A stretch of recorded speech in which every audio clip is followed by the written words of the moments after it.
우리의 인생 자체가 쫓기는 인생입니다. 일에 쫓기고 또 시간에 쫓기고 대적들에게 쫓기고 그리고 그 모든 일의 결과에 쫓기는 인생들입니다. 그렇기 때문에 쫓기는 인생에게 꼭 필요한 것이 피난처인 것입니다. 이스라엘 백성들을 하나님이 애굽에서 건져내시고 광야 40년 동안 광야에서 훈련시키시고 족과 꿀이 흐르는 가나안 복지에 인도해 주셨습니다. 그런데 그 정말 축복의 땅에 하나님께서는 우리가 생각하지 못했던 한 장소를 마련하게 하셨습니다. 여호수아서 20장 2절부터 3절까지의 말씀을 보게 되면 이스라엘 자손에게 말하여 이르기를 내가 모세를 통하여 너희에게 말한 도피성들을 너희를 위하여 정하여 부지 중에 실수로 사람을 죽인 자를 그리로 도망하게 하라. 이는 너희를 위해 피의 보복자를 피할 곳이니라. 사실 도피성은 이 축복의 땅에 제일 어울리지 아니하는 그런 성이지 않습니까? 복이 있는 땅에 뭘 도망다니고 피하고 할 그런 도피성을 무엇 때문에 하나님께서는 만들어 놓으셨는가? 그것도 동과 서에 세 곳씩 6곳을 만들도록 하나님은 이 여호수아에게 명령을 하신 것입니다. 여러분, 그런데 이 축복의 땅이라고 하더라도 아무리 정말 가나안 복지라고 하더라도 인생이 살아가는 동안에 쫓길 수 있는 일들이 발생한다라고 하는 것입니다. 그때에 도피할 수 있는 도피성이 필요하다라고 하나님께서는 그 성을 준비시켜 주신 것입니다.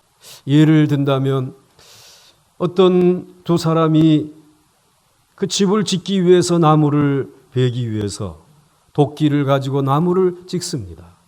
그런데 나무를 찍느라고 도끼를 이제 가지고 작업을 하다가 갑자기 도끼의 날이 튕겨 나가 가지고 옆에 있었던 사람을 침으로 인해서 그 사람이 갑자기 죽게 되었습니다. 그야말로 이거는 우연히 일어난 일입니다. 그렇지만 죽은 사람의 가족은 무슨 일을 준비하겠습니까? 이제 이 가족은 모여가지고 회의를 하고 비록 오살했다라고 할지라도 그 사람을 잡아야 되겠다. 그래가지고는 이 사람을 피해 보복을 할 수 있는 보복자를 섭외해서 그리고 그 사람을 잡아오게 하지 않겠습니까? 이 피해 보복자로 선택된 사람은 굉장히 힘센 사람이겠죠. 다름질을 잘하는 사람이겠죠. 그리고 그 일에 책임감이 투철한 사람일 것입니다. 이 사람을 붙여서 우리의 가족을 죽인 그 사람을 잡아오라고 보내게 되어지는 것입니다. 자, 오늘 이와 같이 그 축복의 땅에서 우연한 일로 인하여 사람을 죽여서 피하여 도망가는 일이 발생하게 된 것입니다. 그런데 도망하여 가는 그 길을 도피성으로 피하여 갈 수 있는 그 길을 좀 좋은 길로 닦아놓고 그리고 그 길로 가는 표지판을 잘 만들어 놓아서 이 오살자가 그 도피성으로 잘 피할 수 있도록 조처를 취하여 놓은 것입니다. 왜 길을 편하게 알아보기 쉬운 그러한 표지판까지 두었을까? 그것은 피해 보복자는 분명 피하는 자보다 빠르게 쫓아올 것이기 때문에 이렇게 피하여 도피성으로 도착하게 되면 그곳에서 장로들을 만나가지고 장로들에게 자초지종을 이야기해서 또 그 이야기가 사실로 판명되어지게 되면 그 오살한 자는 그 도피성에서 생명을 보호받을 수 있는 것입니다. 그야말로 도피성은 그에게 피난처가 될 수 있는 것입니다. 그렇지 아니하고 그가 이 잘못해서 사람을 죽인 것이 아닌 것이 이제 발견이 되어지게 되면 그 장로들은 그 도피성에서 그 사람을 추방하게 되어지는 것이고 피해 보복자에게 붙들려서 죽임을 당하게 되어지는 것입니다. 하나님은 이렇게 적과 꿀이 흐르는 그 가나안 땅에 도피성을 만들어 놓으셨습니다. 거칠은 광야에 만들어 놓은 것이 아닙니다. 애굽에서 종살이 할 때에 만들어 놓은 것이 아닙니다. 우리들이 생각할 때 피난처는 정말 인생의 고달픈 광야길과 같은 곳에 필요한 것이 아닌가. 노예 생활로 수많은 날들을 보내는 이들에게 피난처가 필요한 것이 아닌가. 이러한 생각을 가지고 있는데 성경은 우리와 생각이 다릅니다. 도리어 가나안 목지와 같이 축복된 성에서 살아갈 때에 이러한 갑작스러운 일을 만남으로 인하여서 피해야 할 도피성이 피난처가 필요한 것을 성경은 우리에게 교훈하고 있는 것입니다. 여러분 행복하시고 너무 근심이 없다라고 생각하십니까? 그런데 여러분 생각지 아니한 쫓기는 일이 발생할 수 있다라는 것입니다. 그에게 피난처가 필요하다라고 하는 말씀입니다. 아주 가까운 곳에서 쉽게 찾아갈 수 있는 피난처가 필요하다라고 말씀해 주시고 있는 것입니다. 여러분에게 몸과 영혼을 안전하게 지켜줄 수 있는 피난처가 있습니까? 이 질문을 여러분 스스로에게 던지면서 오늘 말씀에 집중할 수 있기를 바랍니다. 첫째로는 지존자의 은밀한 곳이 피난처라고 하는 것입니다. 즉 교회가 피난처라고 하는 것입니다.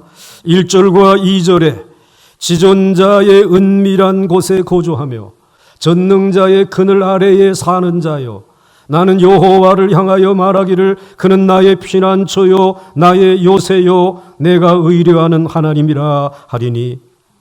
즉 지존자의 은밀한 곳은 여호와 하나님이 계시는 성전입니다. 밀실의 개념을 갖고 말씀해 주시고 있습니다. 전능하신 거룩하신 하나님이 계시는 가장 깊고 깊은 내실, 그것을 의미하는 것입니다. 또 전능하신 자의 그늘 아래라고 하는 이 말은 날개의 그늘 개념을 소개하고 있는 것입니다. 여호와 하나님이 거하시는 성전을 무엇으로 말씀하고 있느냐? 그 날개의 그늘의 개념을 가지고 설명해 주시고 있는 것입니다. 그래서 오늘 여기에서 거한다라고 하는 지존자의 은밀한 곳에 거주한다라고 하는 말은 밤을 보내며 숙박한다라고 하는 뜻이 있는 것입니다. 즉 인생의 어두운 밤을 만나게 될 때 뜻하지 아니한 이와 같은 불편한 환경을 만나게 될 때에 편안히 숙박하며 밤을 보낼 수 있는 안전한 곳이 지존자의 은밀한 곳, 전능하신 자의 날개 그늘이라고 하는 것입니다. 그것은 여호와 하나님이 거하시는 성전입니다. 그래서 사람들이 말하기를 여호와를 가리켜 저는 나의 피난처요 나의 요새요 내가 의뢰하는 자라고 말씀하고 있습니다. 여러분, 교회는 여러분의 삶의 가장 가까이에 있는 피난처입니다. 언제나 쉽게 찾아올 수 있는 피난처인 것입니다. 그래서 교회는 소극적으로는 피난처이고 적극적으로는 요새라고 말할 수 있습니다. 피난처라고 하는 말은 안전이 정말 이와 같이 이제 보장된 장소, 이것을 말합니다. 어떠한 피해 보복자들이 강력한 이 업무, 이제 이 압수수색 영장을 가지고 쫓아와도 들어올 수 없는 것. 그러니까 어떠한 피해 보복자들이 이 강력한 압수수색 영장을 내밀어도 들어올 수 없는 곳. 바로 그것이 피난처입니다. 지존자의 은밀한 내실이라고 하는 말입니다. 모든 환란이 지나갈 때까지 안전하게 피하여 숨어 있을 수 있는 곳입니다. 교회는 여러분을 공격하는 그 어떠한 무리들에게서도 안전하게 지켜주시는 피난처인 줄 믿으시길 바랍니다. 지존자의 은밀한 내실이기 때문에 그렇습니다. 그 다음에 교회는 피난처이면서 동시에 전능자의 날개 그늘과 같은 요새라고 하는 것입니다. 요새는 공격해오는 적을 저지시키고 적극적으로 물리치는 곳입니다. 나를 적극적으로 방어할 수 있는 곳이 요새입니다. 마치 어미 닭의 날개 속과 같습니다. 어미 닭의 그 날개 속이 얼마나 따뜻하고 안전한지는 닭을 키워보신 분들은 알 수 있을 것입니다. 어미 닭의 그 날개 아래는 아무리 춥고 거센 바람이 불어와도 그 날개 아래 있으면 언제든지 포근하게 따뜻하게 지낼 수 있습니다. 그리고 그 어미닭의 품에 있을 때는 개나 고양이나 사나운 짐승이 달려들게 되면 생명을 걸고 어미닭이 대적하며 자신의 그 새끼들을 지키고 그리고 그들을 쫓아버리는 것을 우리는 알고 있습니다. 그렇습니다. 여러분, 전능하신 여호와 하나님이 계시는 이 피난처는 가장 안전한 요새요. 그리고 적을 물리칠 수 있는 그러한 요새 중에 요새가 되는 것입니다. 여러분, 이 세상에서 어느 곳이 지존자의 밀실이며 전능자의 날개 그늘입니까? 그것은 하나님의 말씀이 선포되어지는, 눈에 보이는 것만 보며 살던 이들이지만 하나님의 말씀을 들으면서 하늘을 향하여 눈이 열려진 자들, 그래서 하나님의 말씀을 들으며 은혜를 받고 말씀을 아멘으로 받아들이는 이들이 모인 공동체가 여러분 전능자의 그늘이시고 지존자의 귀한 은총의 자리인 줄 믿으시길 바랍니다. 오늘 그곳이 바로 우리들에게 있어서는 피난처라고 하는 그런 말씀입니다. 그리고 우리들의 가장 안전한 요새가 된다라고 하는 그런 말씀입니다. 그래서 본문 9절과 10절 말씀에 내가 말하기를 여호와는 나의 피난처시라 하고 지존자를 너희 고초로 삼았으므로 화가 내게 미치지 못하며 재앙이 내 장막에 가까이 오지 못하리니 라고 말씀하고 있습니다. 여러분, 여호와는 나의 피난처시요 요새이십니다. 여호와는 이 거룩한 성전에 거하시는 분인 줄 믿습니다. 이제 지존자의 은밀한 곳에 거하시기 바랍니다. 전능자의 그늘 아래 거하시기를 주의 이름으로 축원합니다. 인생의 갑작스러운 어두운 밤을 무사히 지날 수 있는 유일한 피난처가 교회, 하나님의 성전입니다. 둘째로, 교회에는 주의 날개와 부드러운 깃털이 있습니다. 위험한 것들을 막아줄 수 있는 장소인 것입니다.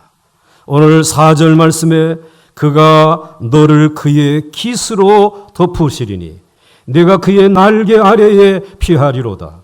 그의 진실함은 방패와 손방패가 되시나니. 오늘 새의 날개와 그리고 그 깃은 두 가지를 상징합니다. 날개는 능력을 상징하고 깃은 부드러운 사랑을 상징하는 것입니다. 하나님에게는 강하신 능력이 있어요. 동시에 부드러운 깃털과 같은 사랑이 있습니다. 이 하나님의 강하신 능력과 부드러운 사랑으로 덮어 보호하시겠다라고 하는 말씀입니다. 버나드라고 하는 사람은 그 날개 아래 피하게 되면 4가지의 축복을 받는다라고 말합니다. 첫째는 그 날개 아래서 우리는 공중의 세력을 쥐고 있는 독수리, 솔개들의 공격으로부터 보호를 받게 된다. 둘째는 그 날개 아래 피하면 우리를 새롭게 소생시켜주는 은혜를 받는다. 즉 그 병아리가 알기달기 병아리로 부화되는 새로운 생명의 소생이 일어난다.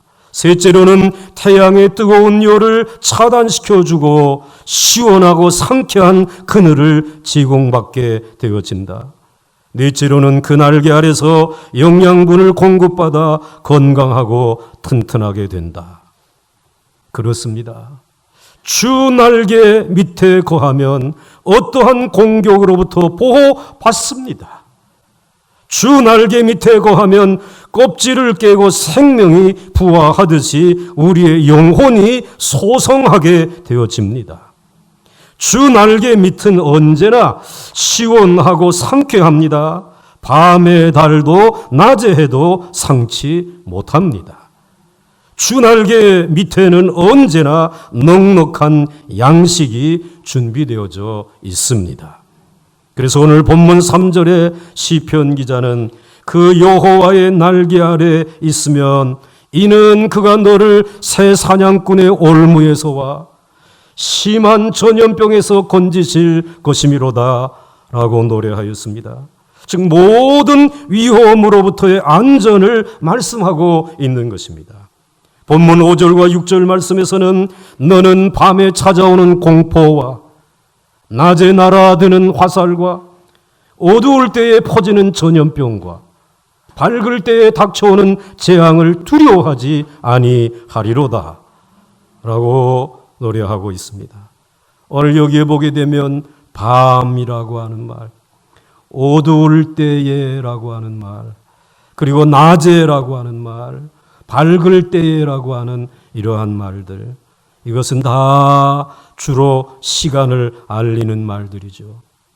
밤에 공포가 밀려올 때, 낮에 날아드는 화살이 날아올 때, 그리고 어두울 때에 퍼지는 전염병, 그리고 밝을 때에 닥쳐오는 재앙, 이 땅에 시간에 어떻게 변하든지 낮이 되든 밤이 되든 밝을 때가 되든 이제 흑암에 어두울 때가 되어지든 어느 때든지 지키시겠다라는 말씀이죠.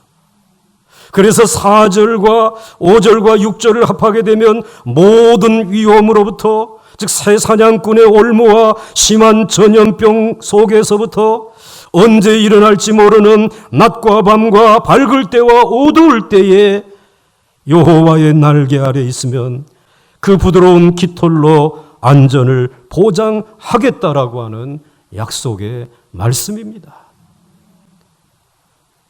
사랑하는 성도 여러분, 교회에는 전능하신 날개와 부드러운 사랑의 깃털을 가지신 능력과 사랑의 하나님이 거하십니다. 이 날개 아래 피하시기를 바랍니다. 하나님은 여러분의 방패와 손방패가 되실 줄 믿으시기 바랍니다.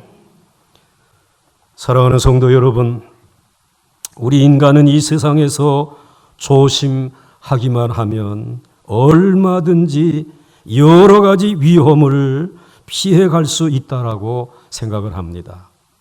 운전할 때에 안전운전을 하고, 공사를 할 때에 안전수칙을 지키고 안전모를 쓰고, 계절이 바뀌면 예방주사를 미리미리 맞으면 전염병을 피할 수 있고, 그리고 갑작스러운 사고를 예방할 수 있다라고 생각합니다.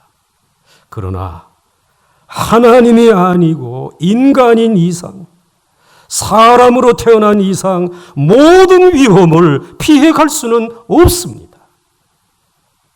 바로 여기에 하나님의 도우심이 필요한 것입니다.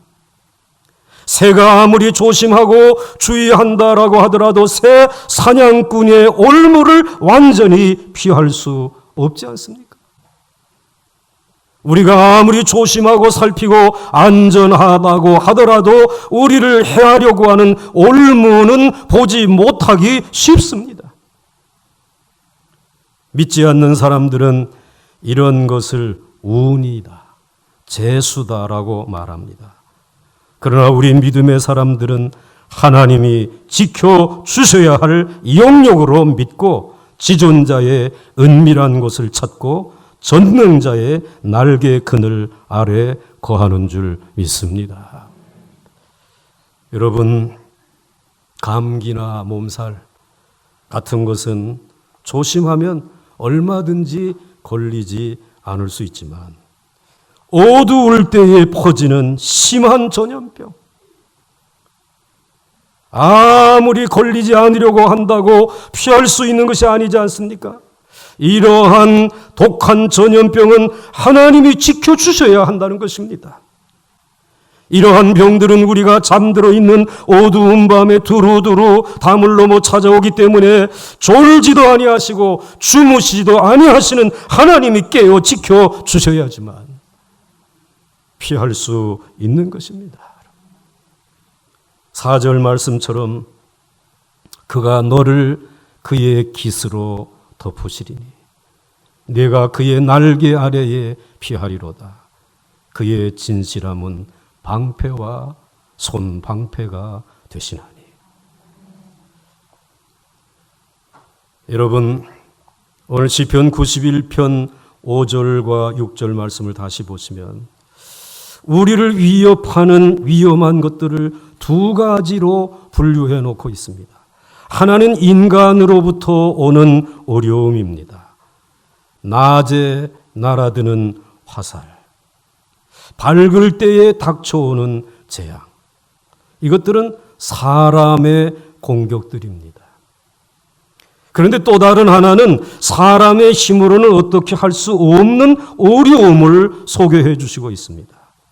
밤에 찾아오는 공포, 즉 밤의 놀램, 어두울 때에 퍼지는 전염병, 흑암 중에 행하는 전염병, 이런 것들은 초자연적인 어려움들입니다.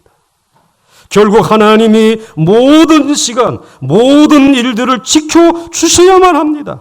사람들의 공격으로부터 지켜주셔야 하고 초자연적인 파멸과 전염병으로부터 지켜주셔야만 하는 것입니다. 그래서 7절에 1000명이 내 왼쪽에서 10,000명이 내 오른쪽에서 엎드러지나 이 재앙이 내게 가까이 하지 못하리로다. 아멘. 아무리 많은 사람들이 주위에서 쓰러져 망하고 죽는다 하더라도 하나님께서 택한 백성들은 이 모든 어려움들을 낮에도 어두운 밤에도 피할 수 있도록 안전하게 지켜주시는 줄 믿으시기 바랍니다. 오히려 이런 환난을 통하여 믿음이 자라게 되고 눈에 보이지 아니하는 하나님을 성령의 감동으로 깨닫고 만남으로 인하여 성령의 능력을 체험하게 되어지는 줄 믿으시기 바랍니다. 이제 마지막으로 하나님의 보호의 약속을 믿고 하나님께 기도하라고 권면하고 있습니다. 하나님께서는 우리가 생각하는 것보다 상당히 구체적으로 우리를 지켜주시고 보호해 주십니다. 우리는 사람들이 이렇게 많은데 하나님께서 나를 기억하실까? 나 같은 연약한 존재를 알고 기억하실까? 이렇게 우리는 생각하지만 하나님은 우리에게서 1분 1초라도 눈을 떼지 아니하시고 우리를 지켜보고 계십니다. 9절과 10절 말씀에 내가 말하기를 여호와는 나의 피난처시라 하고 지존자를 너의 거처로 삼았으므로 화가 내게 미치지 못하며 재앙이 내 장막에 가까이 오지 못하리니. 하나님께서는 믿음대로 갚아주시겠다라고 하는 것입니다. 그가 하나님을 피난처로 고백하면 하나님께서 실제로 그의 피난처가 되어 주시겠다. 시편 기자가 지존자를 나의 고초라고 했기 때문에 하나님께서 실제로 그를 지켜주셔서 화와 재앙이 그의 집에 미치지 못하게 하시겠다라고 약속하셨습니다. 그러므로 모든 것이 나의 믿음대로 되는 줄 믿으시기 바랍니다. 우리의 믿음대로 되어지는 것입니다. 특히 하나님께서는 우리를 아주 섬세하게 지켜주셔서 머리털 하나도 상하지 않게 하십니다. 11절과 12절 말씀을 보시게 되면 그가 너를 위하여 그의 천사들을 명하사 내 모든 길에서 너를 지키게 하심이라. 그들이 그들의 손으로 너를 붙들어 발이 돌에 부딪히지 아니하게 하리로다. 이 말씀은 하나님께서 주의 백성들이 가는 길에 천사들을 미리 보내주셔서 모든 길에서 그를 지켜주시며 혹시 그가 넘어지려고 하거나 높은 데서 떨어지려고 할 때에는 발이 돌에 부딪히지 아니하게 천사를 보내서 붙들어 주시겠다라고 하는 말씀입니다. 이것은 하나님의 허락 없이는 우리의 머리털 하나도 상할 수 없는 것을 약속해 주신 말씀입니다. 그런데 이 놀라운 약속의 말씀을 마귀가 오늘 인용해서 예수님으로 하여금 높은 데서 뛰어내리라고 시험을 한 것입니다.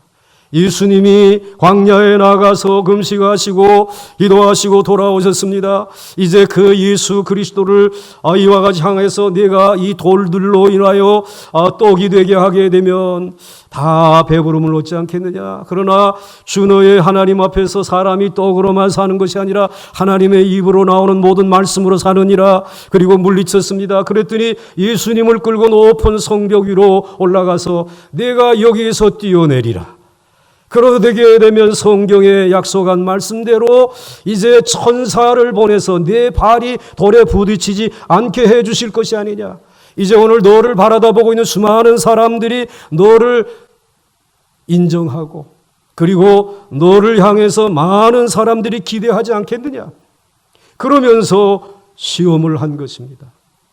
아마 예수님이 이 시험에 그냥 넘어가서 거기에서 떨어질 때 천사들이 와서 돌이 부딪히지 않게 붙들어 주셨다라고 하게 되면 수많은 사람들이 환성을 질렀을 것입니다. 이분은 대단한 사람이다. 대단한 사람이라고 하는 것까지는 좋은데 이 사람이 우리의 지도자가 되어 우리의 왕이 되었으면 좋겠다. 이렇게 예수님을 끌고 갔을 것입니다. 예수님은 그들에게 이와 같이 에워싸여져서 자기가 원하지 아니하는 길, 하나님이 원하시는 길이 아닌 그 길을 따라가서 세상의 지도자로 있다가 소멸되어지고 말았을 것입니다. 그러나 예수님은 뭐라고 말씀하셨습니까? 주 너의 하나님을 시험하지 말라. 그리고는 예수님께서는 정반대의 골고다 언덕으로 올라가서 십자가에 못 박혀서 수많은 물과 피를 다 쏟으시면서 저와 여러분의 죄를 도말하여 주신 줄 믿으시길 바랍니다. 그리고 그 모든 죄를 도말하시고 그리고 그를 믿는 자마다 멸망치 아니하도록 영생을 얻을 수 있도록 부활 승천하여 하나님 보좌 우편에 올라가신 줄 믿으시길 바랍니다.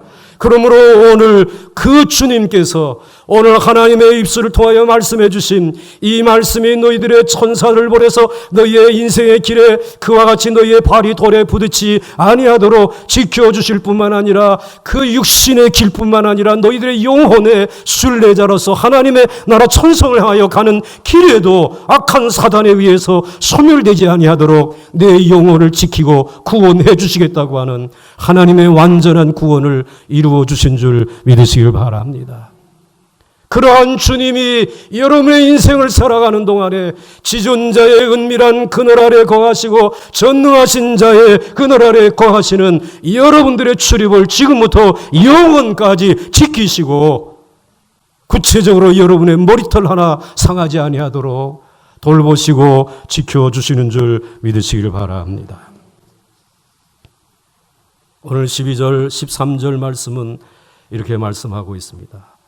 네가 사자와 독사를 밟으며 젊은 사자와 뱀을 발로 누르리로다 라고 말합니다. 걸어가는 길에 발이 돌에 부딪혀서 넘어지는 일만 있는 것이 아니라 우리가 가는 길에는 생각지 아니하였던 사자와 독사들을 밟으며 만나는 일이 일어난다라고 하는 것입니다. 여러분, 이 무서운 사자를 다윗이 그의 입을 찢었고요. 그리고 이 무서운 독사를 하나님의 종으로 백성을 구원할 모세가 지팡이로 들게 되었을 때 뱀은 지팡이가 되어버렸고요. 사도 바울이 복음을 전할 때에 독사에 물렸지만 그 독이 바울을 해하지 못하도록 하나님은 지켜주셨습니다. 그러므로 오늘 여기 이 말씀은 하나님의 말씀을 전하는 자들을 해치려고 하는 모든 사탄의 역사를 말하는 것입니다. 하나님의 귀한 복음을 전하는 자들을 방해하고 그리고 쓰러뜨리려고 하는 사자와 같이, 우는 사자와 같이, 그리고 무서운 독사와 같이 달려들어서 그 복음 전하는 자를 해하려고 하는 세력들이 있습니다. 여러분, 복음을 전할 때에 가장 큰 방해가 되는 것은 아무 근거가 없는 루머나 독설로 교회와 성도들을 비난하고 방해할 때가 있습니다. 이것은 사자의 으르렁거림과 뱀의 독과 같은 것입니다. 세상 사람들은 그런 근거도 없는 거짓말을 얼마나 잘 만들어내고 또 잘 믿는지 모릅니다. 그러나 주의 백성들은 그러한 악성 루머에 상처를 받지 않습니다. 왜냐하면 이것은 모두 사실이 아니기 때문입니다. 14절과 15절은 하나님의 약속의 말씀인 것입니다. 하나님의 약속은 이렇게 우리에게 전해졌습니다. 하나님이 이르시되 그가 너를 사랑한즉 내가 그를 건지리라. 그가 내 이름을 안즉 내가 그를 높이리라. 그가 내게 간구하리니 내가 그에게 응답하리라. 그들이 환난 당할 때에 내가 그와 함께하여 그를 건지고 영화롭게 하리라. 여러분, 시편 기자는 마지막 글에서 환난 당할 때를 언급하고 있습니다. 여러분이 주목해 봐야 될 말씀입니다. 사실 걸어가는 길보다 무서운 것이 때입니다. 어느 길을 만나느냐보다 어느 때를 만나느냐가 인생에 더 중요하다는 말입니다. 길은 걸으면 되지만 또 너무 힘든 길은 피하여 돌아가면 되지만 때는 우리의 마음대로 할 수 없습니다. 특별히 예고 없이 찾아오는 환난의 때는 더욱 무섭습니다.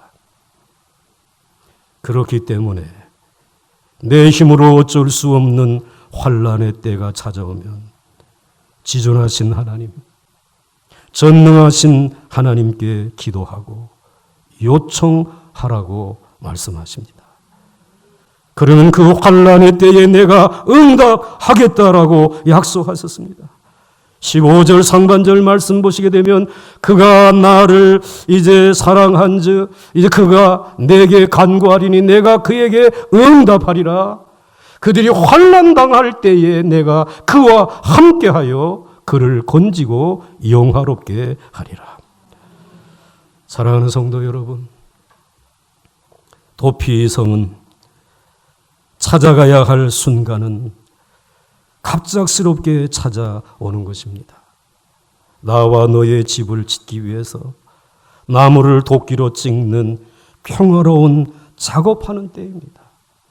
꿈에 부풀어 있을 때입니다. 실수로 옆 사람을 죽일 줄이야 누가 알았겠습니까?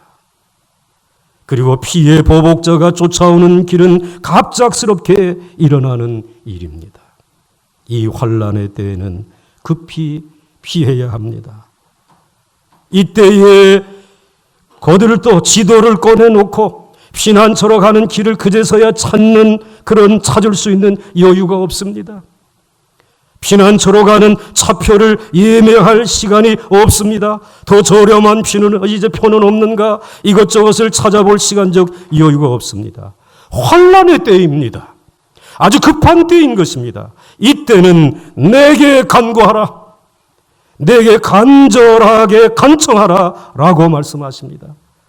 그러면 내가 응답하겠고, 그러면 내가 환난의 때에 저와 함께 하리라.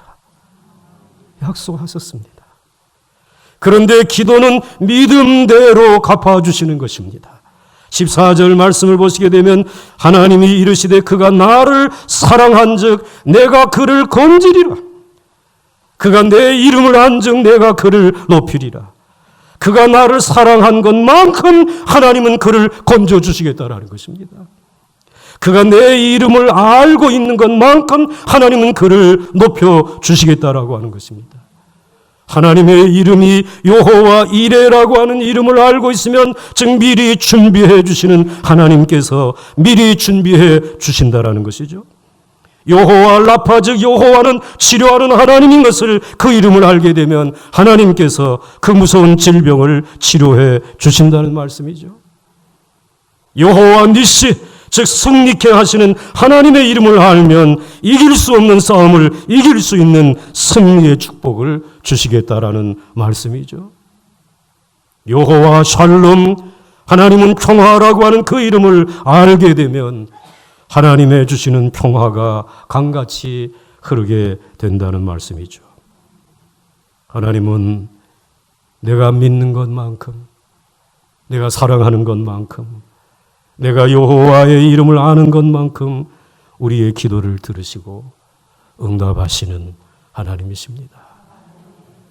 그리고 우리를 높여주시는 하나님이십니다. 환난의 때를 당하셨습니까? 당황하지 마시고 부르짖어 기도하시기 바랍니다. 어려울 때에 하늘 문을 열 수 있는 유일한 길이 기도인 줄 믿으시기 바랍니다. 16절에 하나님은 말씀하십니다. 내가 그를 장수하게 함으로 그를 만족하게 하며 나의 구원을 그에게 보이리라. 아멘. 사랑하는 성도 여러분, 오늘날은 단순히 길을 걷는 평상시가 아닙니다. 지금 세계와 우리에게 닥친 때는 환난의 때, 환난의 날입니다. 우리가 감당할 수 없는 환난의 때입니다. 간절히 기도해야 할 때입니다. 기도로 주날개 밑에 피해야 합니다. 지존자의 은밀한 곳에 거하는 자가 복이 있습니다. 전능하신 자의 그늘 아래 거하는 자만이 안전합니다. 그가 그 날개 아래 피하는 자를 그 깃으로 덮어 주실 것을 믿고 기도로 피하시기 바랍니다. 하나님께서 모든 길에서 지키시고 모든 환난에서 건지실 것이고 그리고 하나님이 영광을 거두시게 될 줄로 믿습니다. 찬송가 382장 찬송 부르겠습니다.